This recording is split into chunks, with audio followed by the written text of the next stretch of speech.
We're going to go ahead and get started. Hi, Dr. Plummer. Hi, Dr. Plummer.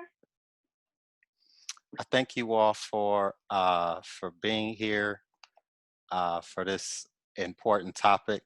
I'm going to go ahead and introduce myself, and I'm going to introduce our panelists. For those of you coming in, please mute yourself. My name is Desmond Williams. I am a career educator here in the Washington, D.C. area. I'm the president of Nylinka School Solutions, which focuses on helping schools help their most vulnerable students.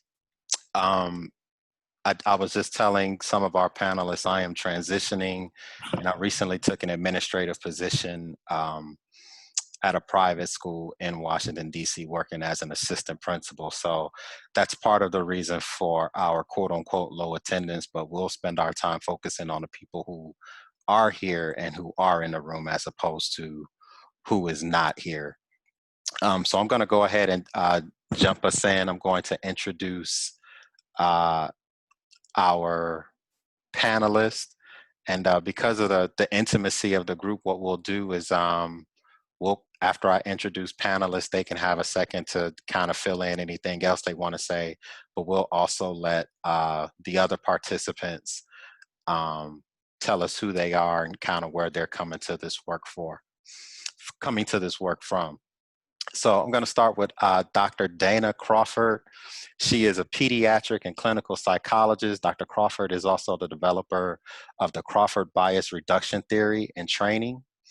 It is a systemic approach to reducing bias, prejudice, and racism.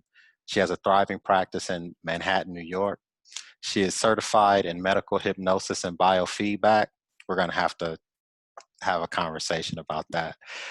She has treated patients with high incidence of trauma in Philadelphia, Cincinnati, and other parts of the country. She's a graduate of Howard University, Temple, and Miami University, Miami and Coral Gables. Or Miami of Ohio. Miami of Ohio, that's what's up. Okay. It has degrees in areas of counseling, African American studies, psychology, and the arts. She is also a certified in practical nursing.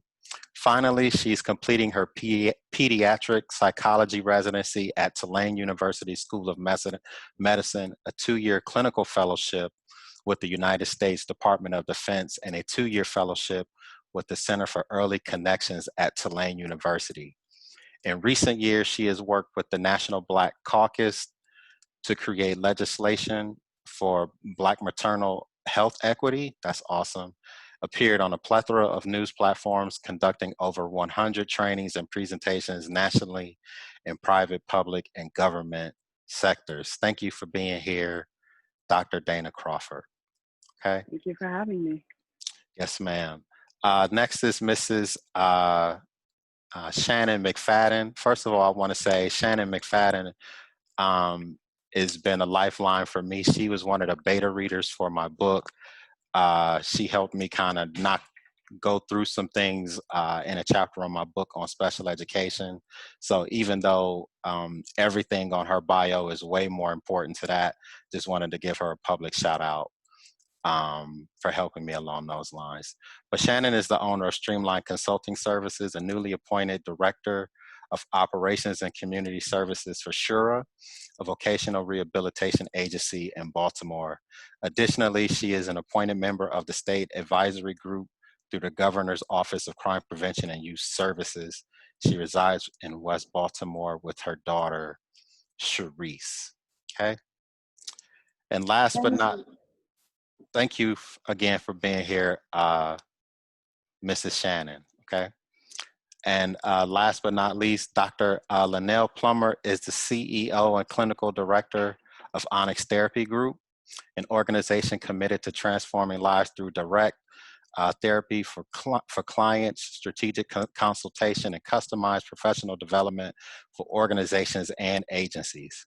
As a licensed professional counselor, Dr. Plummer grounds herself, her life, and her career on the values of integrity, education, knowledge, and awareness, while believing that emotional, spiritual, and cultural healing is obtainable for all. There's a lot more here, but I'm just going to go ahead and say I've known Linnell since 2003, and she has always been a sharp shooting, straightforward, no nonsense, intellectually brilliant person. So, Dr. Linnell, I thank you for joining us for this important conversation. Thank you, Desmond. And don't have me trying to blush on a Wednesday evening talking about all of that stuff. Thank you. So, no worries at all. We are family, and that's one of the cool things about being in a setting that's intimate. We are family. So if you blush, it's probably because you deserve it. So thank you. real quick, I'm just gonna go around based on my screen. Participants, if you want to unmute yourselves, I'm gonna start with Miss Erica. You want to take yourself off mute and say hi to the people in attendance? Absolutely. I am so excited to be here among such HU excellence and Black excellence, period. Um, I want to thank you, Desmond, for sharing this invitation. My full name, I'm Erica Dotson Hooper. I'm the manager of the Teaching and Learning Center for the Harris County Department of Education in Houston, Texas. Originally from Los Angeles, I'm a graduate of Howard as well, student of Austin State University and Dallas Seminary. Hey, Linnell. So good to see you all. This is such important work. I'm excited to get into this conversation. I'm always looking for conversations like this to glean insight and to thought partner with other brilliant minds. So thank you so much for having me. Okay, thank you. Go ahead, Miss Rodriguez. And I'm pronouncing your first name, Maricela. I hope I pronounced that correctly.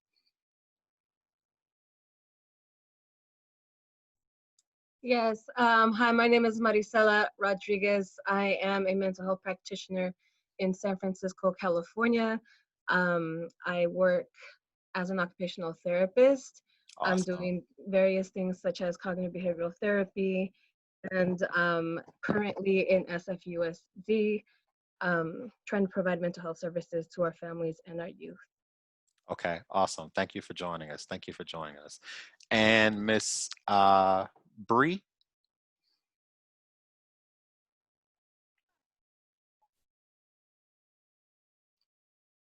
Can you hear us? Okay, why don't we go to Miss Rashawn, and then we'll come back to Bree.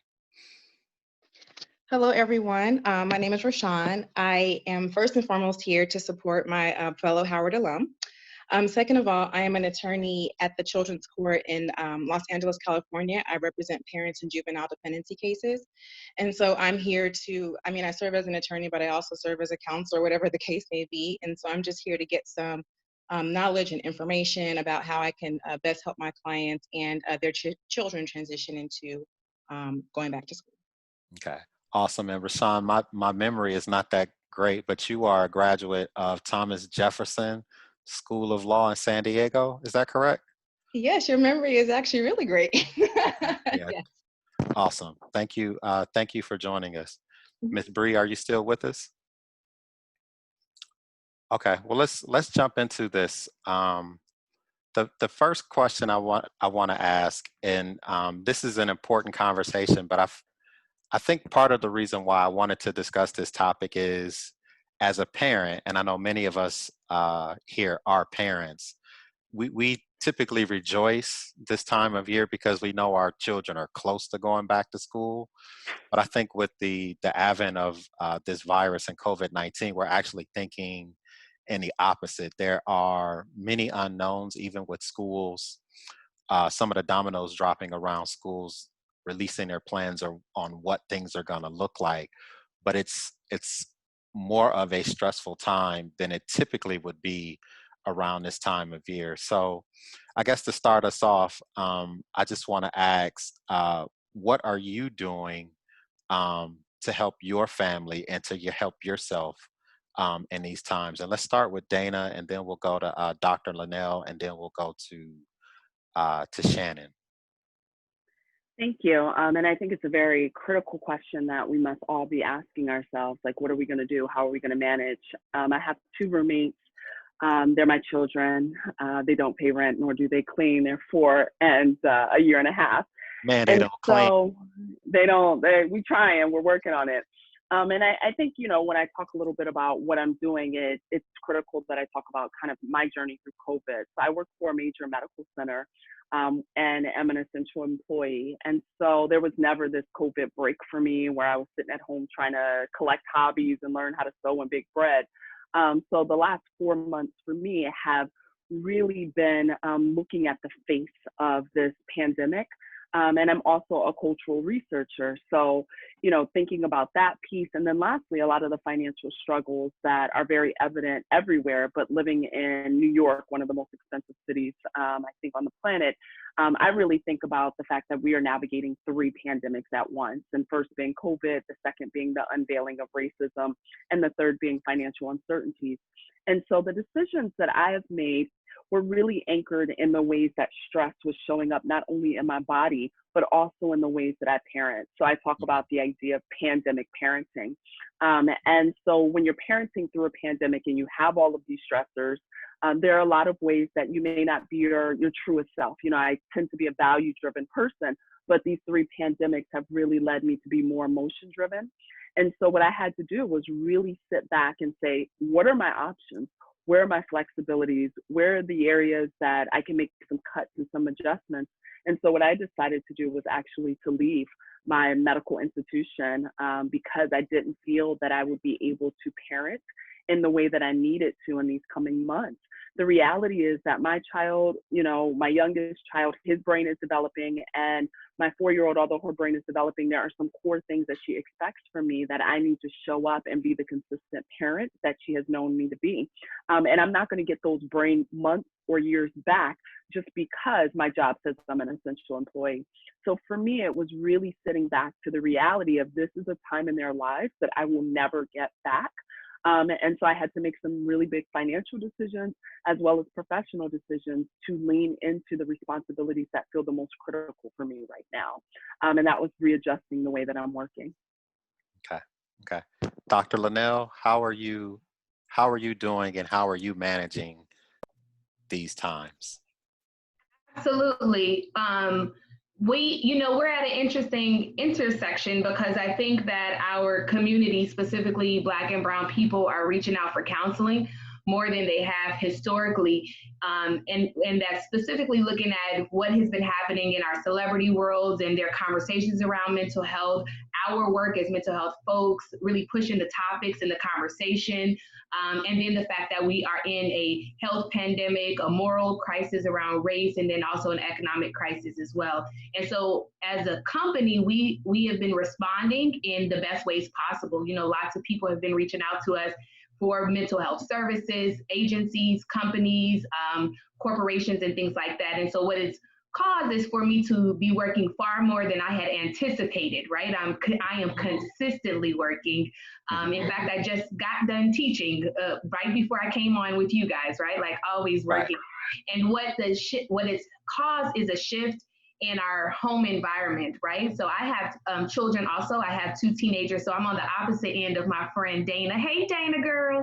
But I'm on the opposite end of my friend Dana, where my children are big, 16 and 13 years old, and still yet they need so much still, right? And it's not necessarily a matter of who's going to make their lunch or who's, going to change their diapers. It's who's going to have these conversations with them based off of what they just watched on the news, or who is about to ensure that they still have structure in their life because their school is not in operation right now, or who's going to make sure that they're still moving their body and being very physical because teenagers like to kind of lay around and do their own thing. So what we've seen in our house that's been really effective is incorporating more structure. And it caused me and my wife to sit back and think about our own structure, because we have gotten into a habit of just working our own workflow and taking for granted that the fact that the children are big. So we've had to wake up and every day be intentional about what do we want the children to do today? What do we want their experience to be today? And it's a daily experience and a daily conversation. We're not doing lesson plans for the week. We're not doing lesson plans for the month. It's what do we want to be talking to them about today? What do we want them to read today? What do we want them to write about today? And then setting that up as a schedule for them. And it's been extremely effective once we started doing it. But to be truthful, to be honest, at the beginning of the pandemic, we were all kind of scattering. Like, how are we going to make this happen? What are we going to do? And so it took a while for us to, as a family, come back and be cohesive around what makes sense for us. And that's something that every family has to do for themselves. Because of my work in the environment that I'm in, the structure is beneficial for me and my family. But for some families, they may want more family time. They may want more game time. They may want more outside in nature time. And that's fine. It's just a matter of being intentional as a parent, because the intentionality becomes calming and it decreases feelings of stress when we're looking at predictability, right? Which I know we're going to get a lot deeper into what stress is and what that looks like. But from a parent, from the perspective of a therapist as well as a parent, the predictability decreases the stress, right? And it's our job as adults and parents to create the structure and to create the predictability so that we're not causing additional stress for our children, which actually changes how their brains develop and grow. Mm-hmm. Ms. McFadden, how are you doing and how are you coping in these times? It's interesting that Dana has very, very young children and Dr. Linnell has older children, and I'm smack dab in the middle with someone who is turning 9 tomorrow. And that looks awesome. It just looks so different, because not only is she turning 9, but now her body is going through the puberty phase, I guess is what I would like to call it. I call it the crazy phase at home, where she wants the structure, she wants to know what's going on, but as an essential worker, I haven't had the COVID break either. Mm-hmm. So finding structure for her with just one parent in the home seems to prove to be more difficult than it would be if there were 2 parents in the home, because we could bounce off each other, we could piggyback, we could, one person could work while the other person stays home. And unfortunately, when it's a single parent, where a lot of parents are now, that causes a huge obstacle in creating an environment that is least stressful. So what we've done is that we've really, really leaned on our village a lot more than what I'm used to. She's been with grandmother and aunts and uncles and dad and whomever can give her the time that she needs to actually fully experience the summertime, get used to going back to school, continuing to do some school-like activities. And that has worked for us thus far. However, with school starting and it being virtual, we'll see how that all works out with the teleworking thing. But we typically, for my house, we just really, really focus on leaning on the village. She's actually outside playing as we speak. You'll probably see me turning the camera on and off to be mommy at the same time. But that's what we've been doing, just really, really leaning on our village. Okay, great. No, my 5-year-old and 2-year-old could photobomb this session at any moment. So again, this is a safe space for, is it Zoom bombing? I don't know if it has an official name, but my children, that's what they do best. Next question, and I'm gonna throw this out to whoever wants to answer it on our panel. What is stress and how do we know when we are stressed?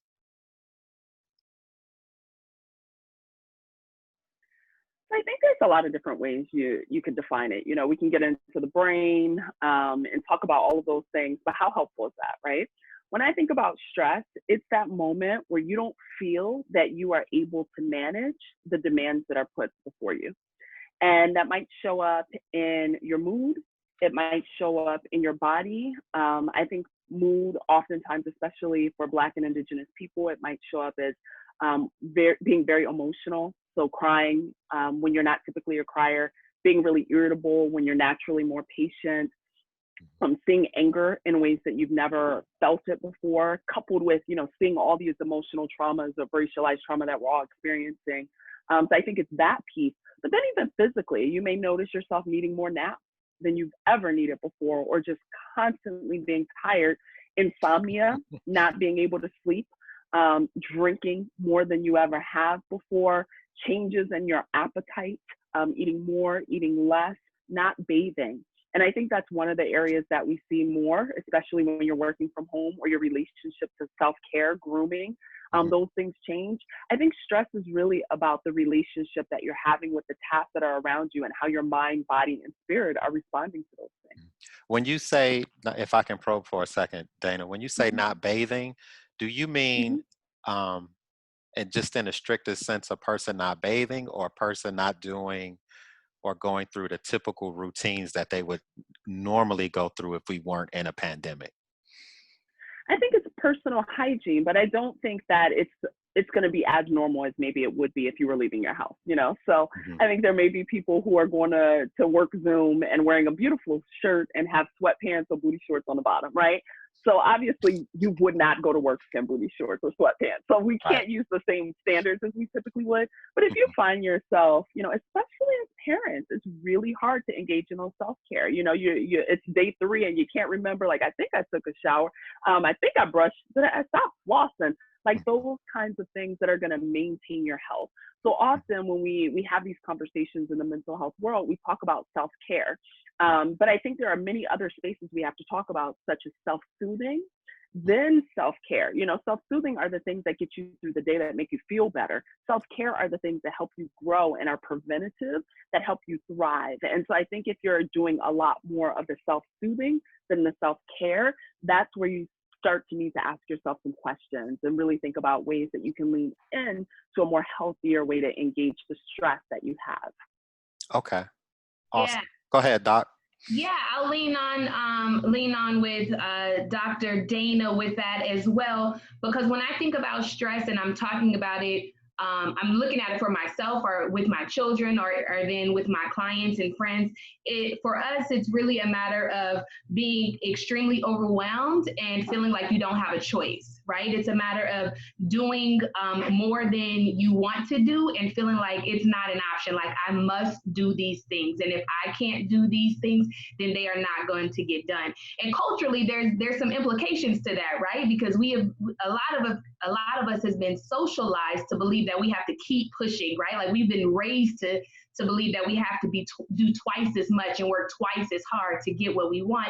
And that causes us to be socialized into stress. And so a lot of times Black people are not paying attention to the fact that they're stressed because so much of their life experiences and their socialization has been around this idea that stress is okay and it's normal and it's how you're going to proceed. It's how you're going to be successful. It's how you're going to trailblaze. So stress for Black people looks a little different when we get outside of the neurological pieces, right? Because Dr. Dana could talk a lot about the neurological piece, as you heard in her bio, but I'm thinking more about what it looks like in terms of the cultural piece as well, right? Like what it looks like for us as Black people. It's also a matter of not feeling like you have any control, right? When we're stressed, we often feel out of control, that I cannot manage this, or I don't know what my next steps are. It's doing what's opposite of what we normally do, right? Like Dr. Crawford said, if you're normally a person that operates this way, if you're doing the opposite of that and you're doing it because you feel like you have to, you're probably in the middle of a stressful situation. And then it's when you're starting to lean on things like substance and distractions to calm yourself, right? Like if you can't just naturally bring yourself down by taking some deep breaths or going out and having a walk or just sitting still for a moment, and you have to lean onto substance or you have to lean into these TV shows or something like that to calm down your body, to calm down your brain, then you've probably been in a stressful situation.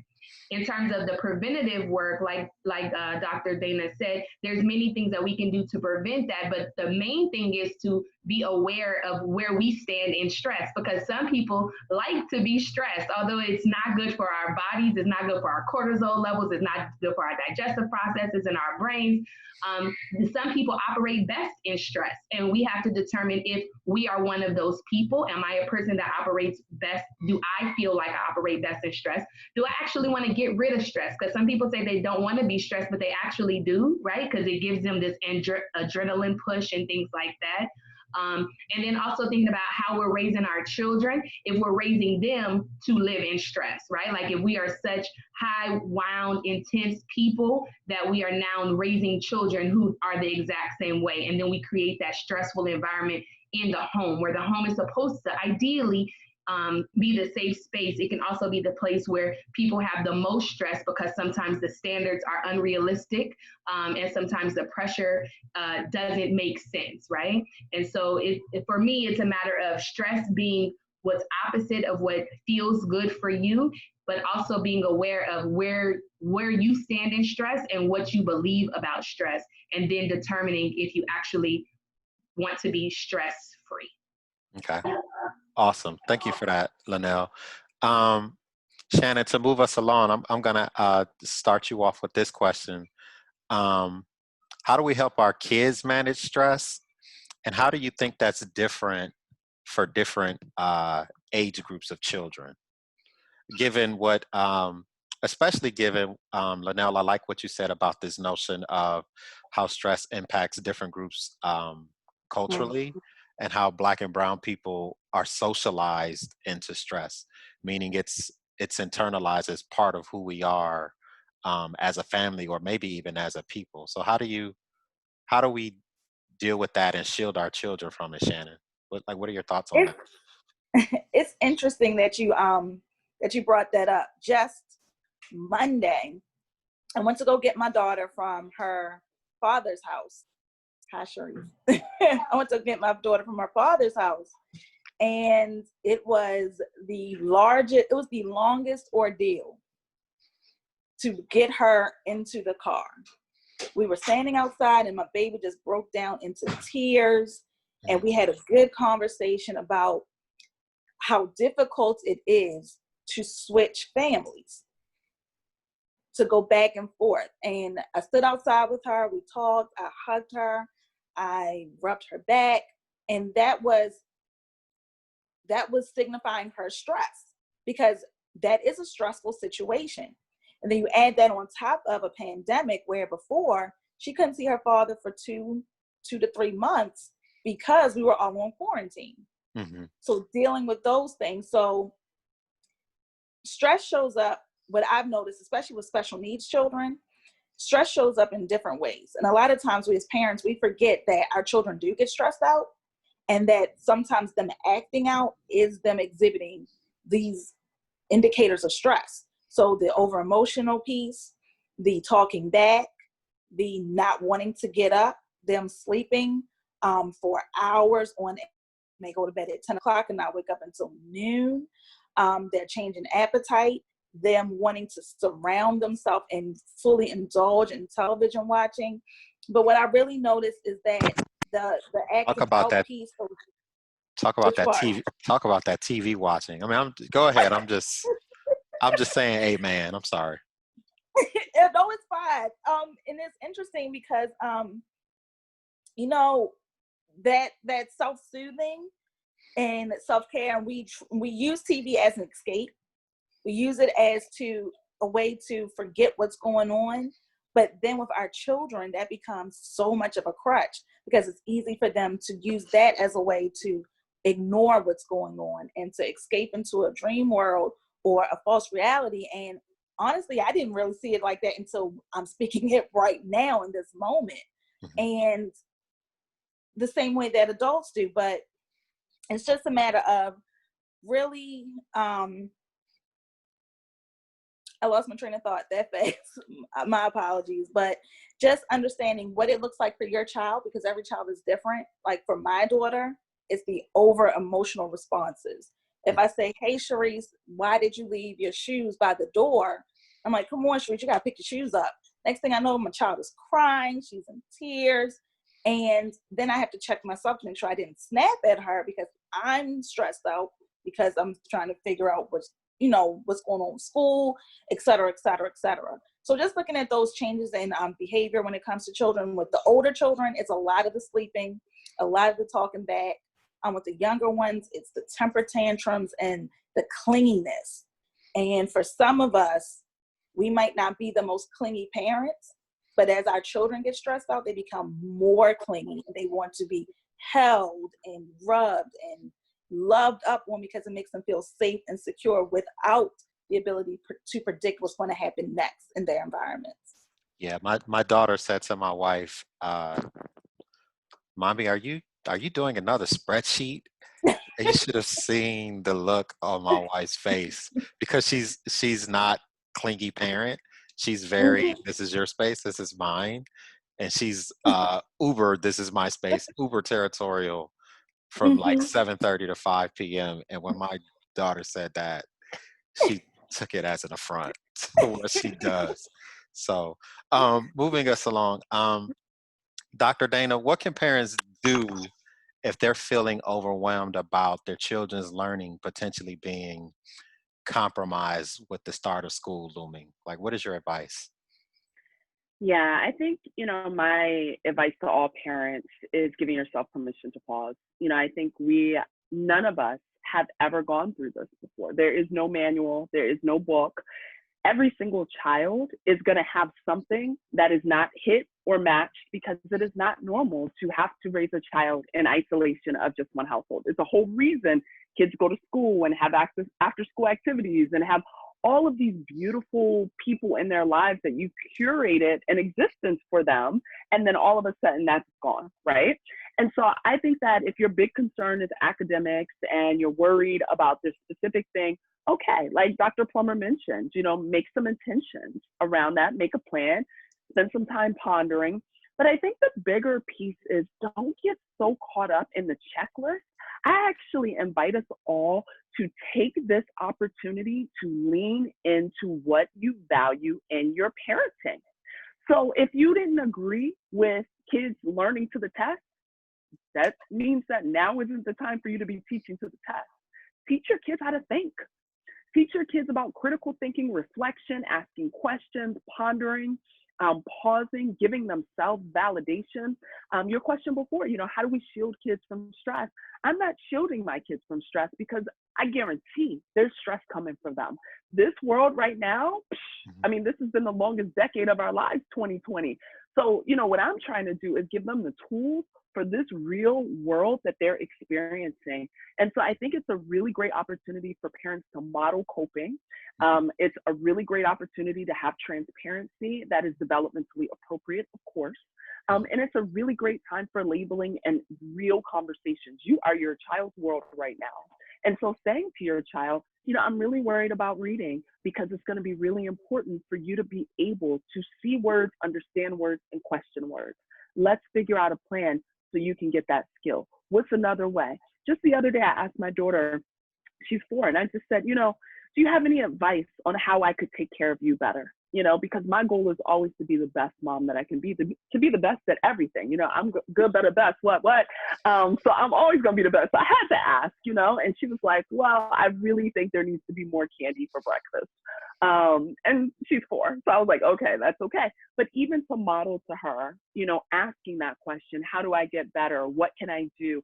I think is really important, that you don't have to present yourself as an expert to your kids and being perfect. Show them how it is to be the expert of being imperfect at something. So I recommend parents just pause, be intentional, like Dr. Plummer said, and just really lean into connecting with your kids around your family's values. Okay. Dr. Linnell, let me ask you the same question. What can parents do if they're feeling overwhelmed about the potential learning loss of their children as we move towards the start of the school year? Absolutely. So leaning in a bit on what Dr. Dana said, I think that part of it is just being okay with the reality, right? Like, as a country, we are all experiencing this together. It's not that the children a group of children is going to be so far ahead than another group of children. Not when we're looking at it in this spectrum. We can look at it again culturally and it'll be something different, but we are all experiencing this pause at the same time, and it is okay. Like, we can't do anything about it. This is one of those moments where, as folks that are constantly moving, maybe type A people, we are constantly trying to look for the next learning opportunity, the next thing to do, the next thing to get our kids involved in.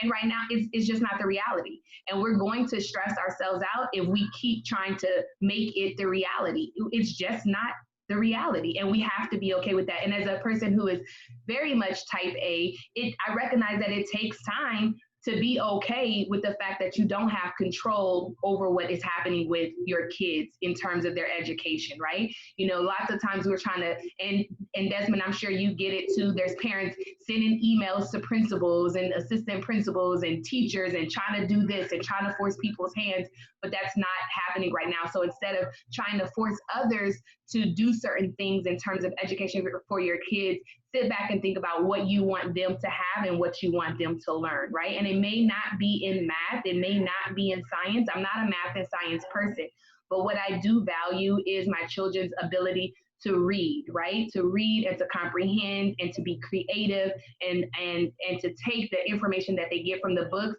and think about how they can apply it to something else. And so they do book reports because that's something that's important for me. And will they learn everything they're supposed to learn in 8th grade and 10th grade right now? No. And that's just a hard no, right? Like, they're not. And I have to be okay with that and focus what I can influence, which is what's happening in my house, what I am exposing them to right now, what I am being able to give them and offer them, and taking some of that pressure off of the schools, because schools are experiencing a lot themselves right now. We're not just talking about teachers and hiring. We're also talking about funding. We're talking about what is this going to have? How is this going to impact next school year and the following school years, right? So instead of putting all of this inner negativity and pressure onto the schools, just sit back and think about what can I do in my home right now. Like Shannon said, lean into our village a little bit more. I am a mental health person. I am an entrepreneur. I will talk to all the kids. I will do a home pod on all of that stuff, right? But I may have a person who's great in science. And so maybe we get to do a home pod. Onyx right now is doing home pods. And so maybe we get to do a home pod where one of our people in our village is good on science and they all do like a little science experiment by Zoom for 15, 20 minutes. Is it deep learning? No. Is it keeping the mind active? Yes. Is it creating a sense of community? Yes. I am not a mathematician, but can somebody in my village do that? Yes. Can I create an environment for them around that? Yes. Can I be creative with that? Yes. So for me, it's a matter of addressing the fact that you don't have any control. So stop it. Stop trying to pretend like you have control over the situation, because you don't. So stop it. Figure out what you can do in your house and lean on your village to create these home pods.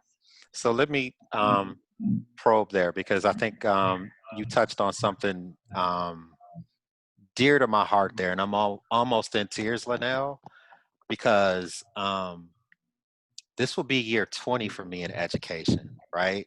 Even though last school year I was at the college level, I almost had a hiatus, but I really think about Black and brown children in grades kind of pre-K 3 through 4th grade, where this notion of learning to decode, learning to look at a word and recognize it, then learning to comprehend, and wrapped in decoding and comprehension is this notion of writing, how that is going out of the window.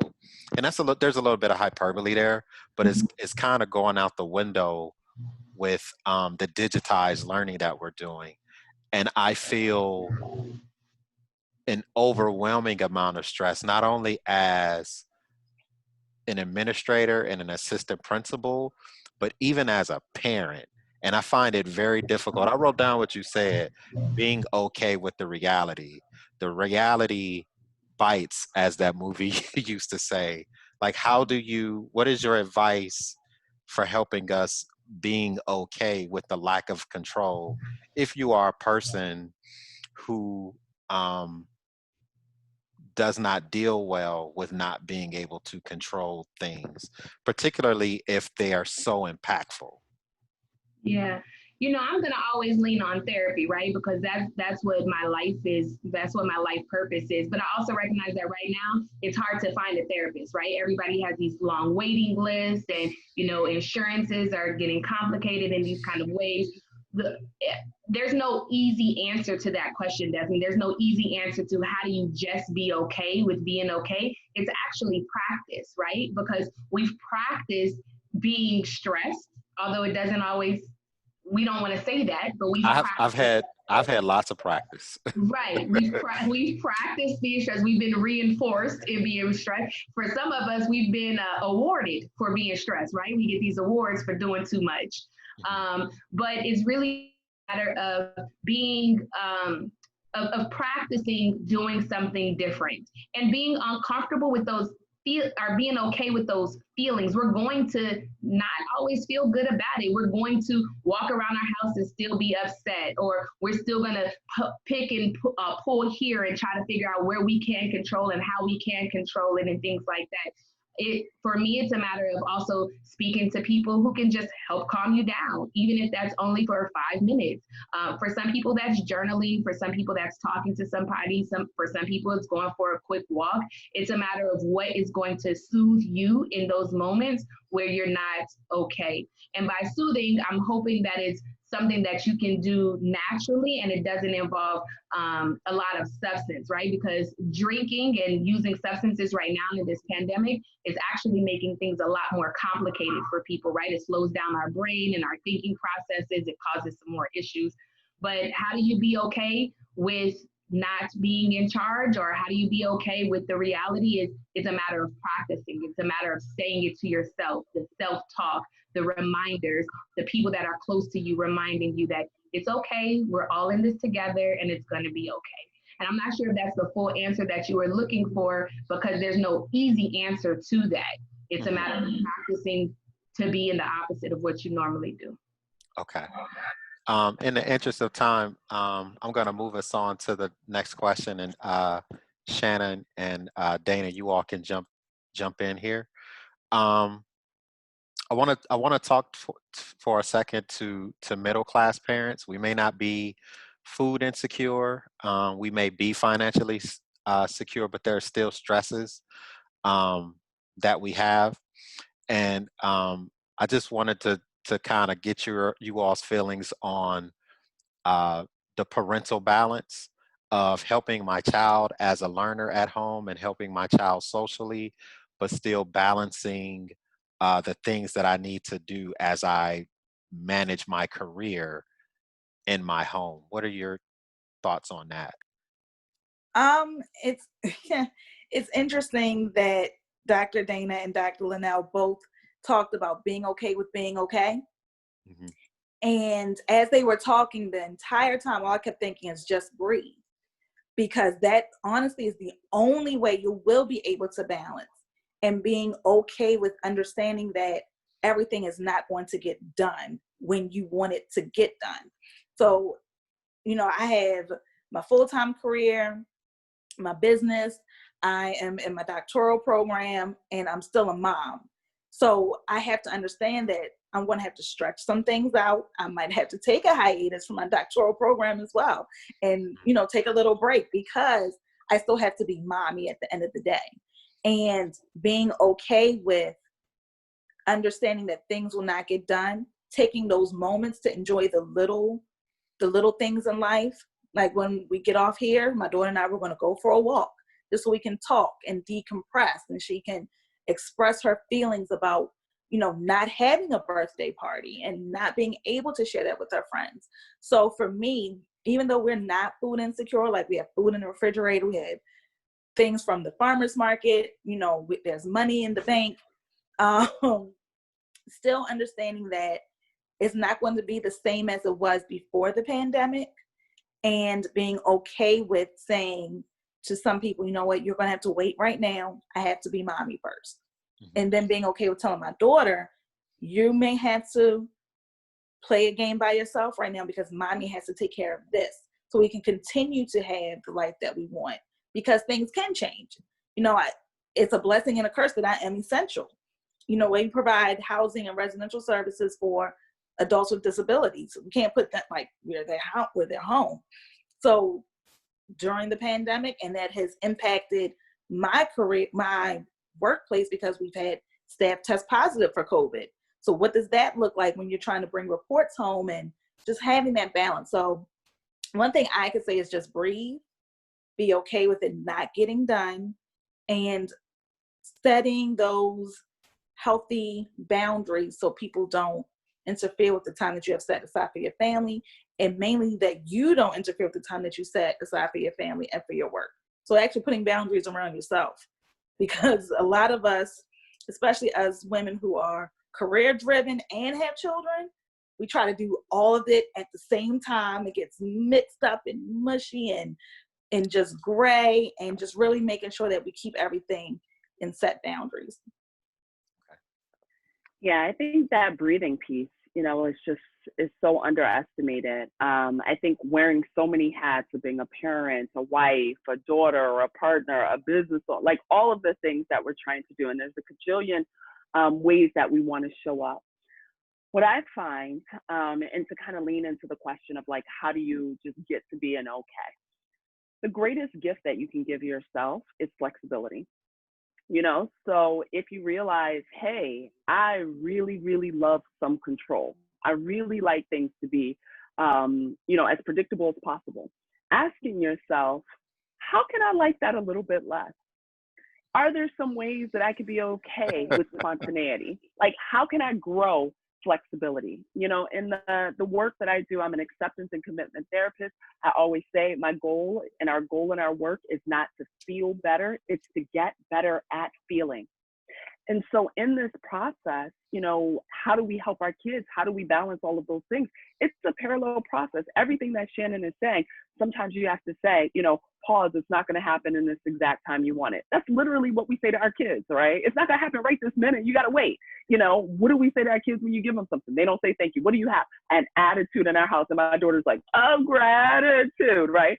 And so we have to have this attitude of gratitude. So a lot of the things and how we can cope are a parallel process in the very ways that we're parenting. And so don't forget that. We often, in those moments of stress, feel like we don't have the answers. Oh, you do have the answers. You didn't get this far if you didn't have the answers. It's just giving yourself permission to pause and to be in the moment. And some of the ways that you can specifically do that is called grounding. And you can Google grounding exercises. The simplest one I love is 4 corners, just looking at the 4 corners in a room and just looking at the corners. Another is engaging as many senses as possible. So it might be looking like getting an M&M, a piece of candy, and letting it melt on your tongue. See how it feels. My absolute favorite grounding exercise is lotion. First of all, because it's enough ashy people in the world. We really need to be hydrating our skin, right? But the bigger pieces, it's really hard to multitask. I never really thought of it like that, Dr. Dana, but right? Yeah. Ash is also a pandemic. But when I think about lotion, it's really hard to multitask and do lotion. To sit with your child and put some lotion on your hands, smell it. What's the temperature? Put it in the refrigerator. See what it feels like. Warm it up. Let me put some lotion on your hands. Now we got some touch going on. Now there's some closeness. Now we're slowing down. When you're breathing, smell it. Now you're breathing in some stuff. Now we got all the senses on board. And I find that slowing down can be so powerful. The other day, my 1.5-year-old was screaming, had a tantrum. He was getting out of the bed, and I was done. Like, I wasn't burnt out. I was crispy. I was fried, And so I just picked him up, and I was like, oh, and then he literally was like, and I looked at him, and I was like, oh, okay, I guess we deep breathing here, right? Like, and we just deep breathed for 5 minutes together, and it was amazing. So that breath, that slowing down, that touch, that lotion, ooh, you got yourself a whole therapy session there if you want a wait list. And I think these really can be some powerful tools to help us activate what we already know how to do. Okay, awesome. Next question, because we're running short on time. There was a brother who I absolutely love, Dr. Greg Carr of Howard University, was speaking to a study that Howard put out late last month about how Black and brown people are coping with the pandemic. And the study found that for Black, for both Black, for Latinx and Black/Latinx families, their number one concern um, as it relates to the pandemic was family and loved ones. What are your responses to that? And why don't we start with you, Linnell, and then we'll double back uh, to Shannon and Dana. Sure. Can you restate the question for me, please? Yeah, there was a study recently put out by Howard University that said the number one concern for Black and Latinx families as it related to the pandemic was the health and safety of family and loved ones. What is your response to that? Yes, of course, absolutely. And before I answer that, shout out to Howard, right? Home of the Bison, aren't we great? And Dr. Carr, he's amazing. I believe that it's true, right? We are always, oftentimes we are growing up with family nearby, and if we are people who move away from our family, we quickly create family again. If it's in our friends, if it's in our coworkers, if it's in our neighbors, we somehow find a way to connect to somebody, and we are concerned about them because of who they are, because we want them to be well, because we want them to feel great, because we want them to continue to prosper. But we're also concerned because we understand what it's going to feel like if we lose them, right? Like what that grief is going to be like. And can we, in this moment, handle another moment of grief? We are already dealing with COVID overall. We're already dealing with the economic implications for that. We're already dealing with the moral complexities of the racial issues that are happening in our country, and the fact that we're not consistently being valued the way that we can. We're already dealing with the fact that our routines have changed.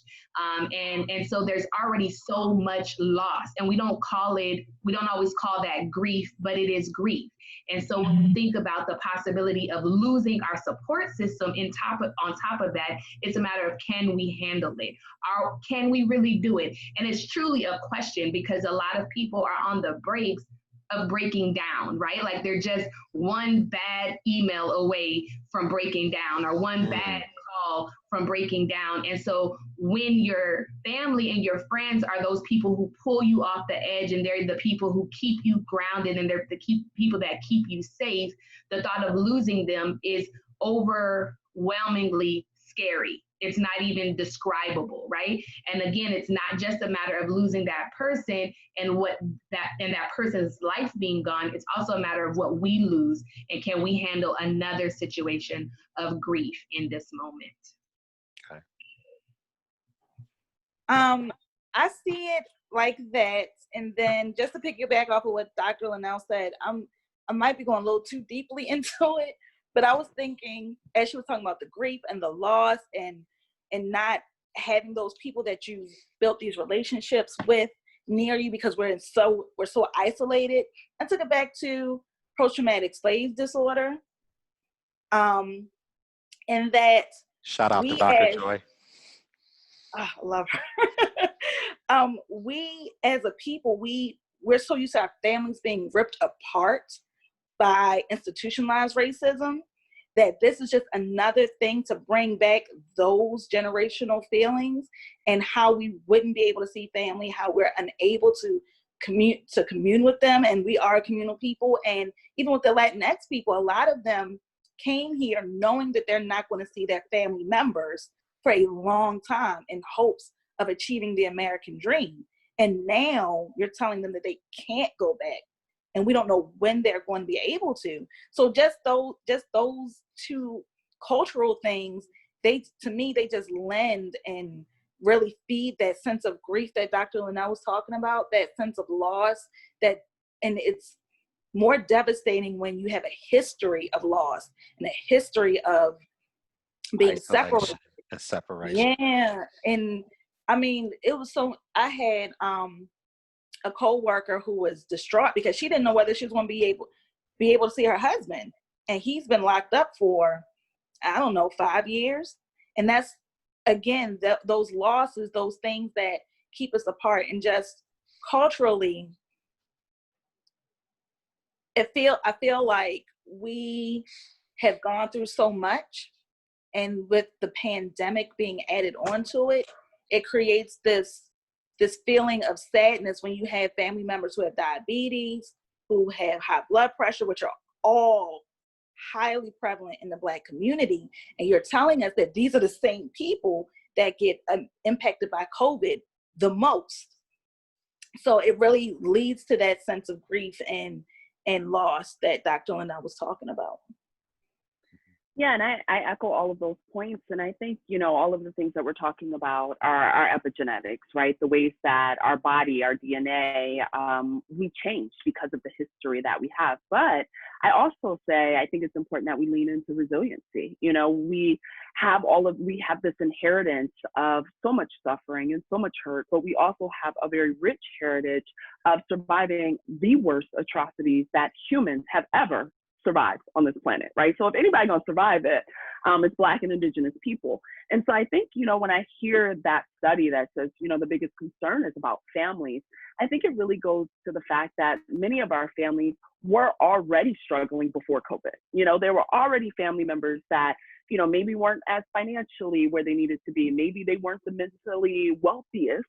Maybe they weren't the, socially, educationally, maybe in prison. Like there's diabetes, so many different things that add up to the challenges of the Black experience. But I invite us to also lean into our rich heritage of resiliency and not forget that we have been able to overcome so many different things because of our relationships.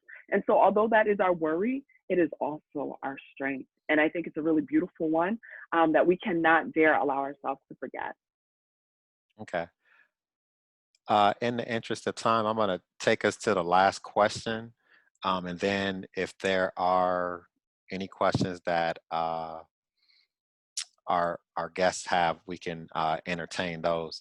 But the last question, is there any, what I'm going to call high-hanging fruit, any tips or tools that the three of you may have that you have not mentioned that you want to impart on our audience? You want to start, Shannon?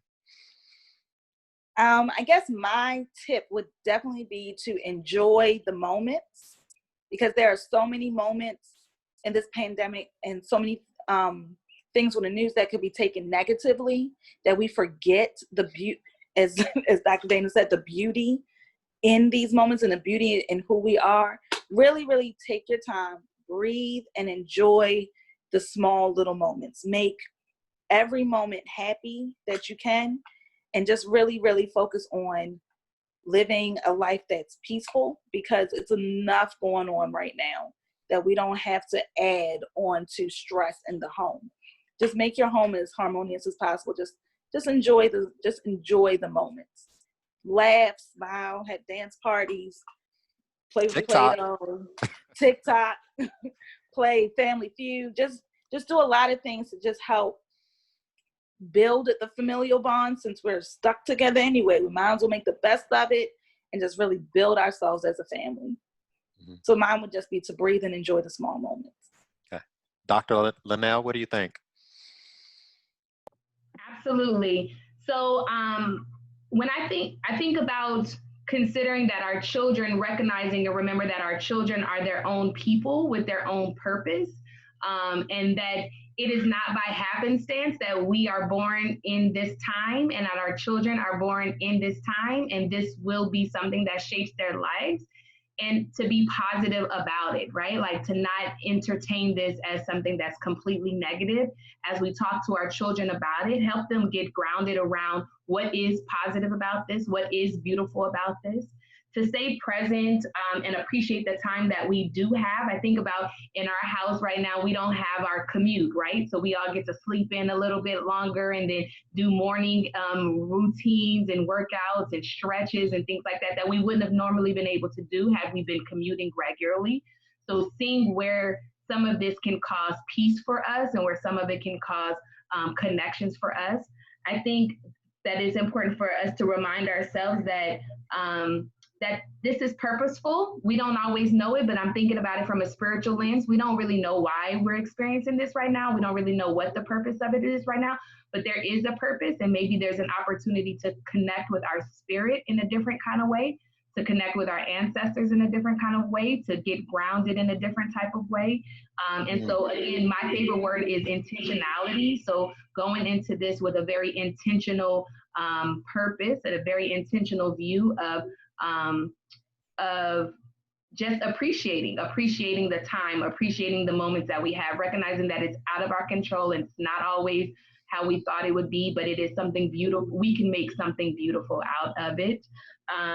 And just connecting with people as much as we can, you know what I mean? Picking up those phone calls. We're close to our 40s now. I don't know how old you all are, but I'm close to my 40s. And we don't always talk on the phone that much anymore, but picking up the phone and just calling somebody and talking to them for a few minutes, right? Because we didn't get those opportunities when we were moving and rushing and commuting and things like that. So again, finding what is beautiful about this time and making the best of it. And again, lasting with our children have a purpose. And so not understanding that this is part of their purpose also, and this is part of their life experiences. And so talking to them about that. Okay. Thank you, Linnell. Dr. Dana? Yeah, and so I'll keep it brief to honor people's time. I think the biggest thing that I invite us to do is really think about what are your values as you navigate this. When this is all said and done, and the world is in the new normal, what do you want to be able to say is how you navigated this? What do you want to say about how you showed up as a parent? And I think this is a really unique opportunity. There will, I don't know, I hope not, ever be another time where your children have such huge access to you. This will not happen again. And so what are you going to do with this time? And so in those moments of stress and you feel like you can't handle it and it's overwhelming, I invite you to just take a breath or 5 and really just ask, what is my value in this moment? So somebody spilled some milk, somebody slept in, somebody didn't do their online assignment, and you want to be like all about what the task was. What's the value? What do you want your kid to be able to walk away and say, like, my mom, my dad, my parents, non-binary parents showed up in this way? And let that drive what you do. Don't get caught up in all the tasks that are not about your value. Shannon, did I give you that question? You handled you answered your high hanging fruit. I answered my high hanging fruit. Okay, if there are any questions in the chat, if you have a question, you can unmute yourself, and after we do that, we'll let our panelists inform you how you can get in contact with them, and then we'll depart. Any questions? We haven't seen any questions yet, Desmond. All we see is a whole bunch of people just giving it up for each other, right? Yeah, like, I saw that. That is what is so. And I have to say hi to Calibri. Like, what's up? Hello. We went to Tulane. We did our fellowship and internship together. Awesome. Good to meet you, Dr. Jenkins. Good to meet you. Okay, let's do this for the sake of time. Shannon, you want to let people know how they can get in contact with you, and then we'll go Dana, and then we'll go Dr. Plummer. Okay, I am on Instagram. I guess I'm borderline millennial. So everything is on Instagram at Streamline Consulting Services. One day you'll find my LinkedIn, my email, my everything that I do. So yep, Instagram, Streamline Consulting Services. That's where you'll find me. Awesome. Go ahead, Dr. Dana. You can find me at drdanacrawford.com. You can find me on Instagram as Dr. Dana Crawford. You can find me on Twitter as Dana Crawford, PhD. You can find me on LinkedIn, and you can find me on Google, just Dana Crawford Psychologist, or Dana Crawford Bias Reduction Theory and Training. And hopefully we'll connect and have the opportunity to grow and figure out more ways of being value-driven together. Awesome. Absolutely, thank you. So I can be found via the website, onyxtherapygroup.com. I encourage everybody to go there and check it out, not just to find me, but to see some of the amazing work that my counselors and my team is doing across the country when it's focused on Black mental health and Black education specifically. We can also be found on Instagram at onyx_therapy_group. And like Dana said, oh, I can also be found at Johns Hopkins University. You can just put in my name and it'll show up. And like Dr. Dana said, which is super cool, I guess you could Google me. I guess I'm Googleable. So you can Google me too, Dr. Linnell Plummer or Dr. Linnell Plummer Marcano. Thank you. Awesome. Thank you all for attending. If you, I need to give a special shout out. The proceeds, thank you all for the donations. The proceeds are going to go to a friend of mine. Her name is Julia Royston. She owns a small Black-owned publishing company in Lexington, Kentucky, and her goal is to donate about $10,000 worth of books um, to Lexington Public Schools. And one of the things that's happened that we're really not discussing is our libraries have not opened. And most libraries have had curbside services that support shut-in communities, but those essentially have shut down. So one of the things that she's trying to do is fill this gap around how are we getting books to kids in the inner city. So all of the proceeds will go to BK Royster Publishing. If you have any questions about that, you can go to my website. There'll be a link where you can find out more about her work and what she's put out. But my website is www.nylinka.org, nylinka.org. And you can find me on Facebook, Instagram, and Twitter. And if you want to share this link, it will be posted probably in another week or so, but definitely by next Friday, the 14th. So that is how you can reach me. But I thank you all.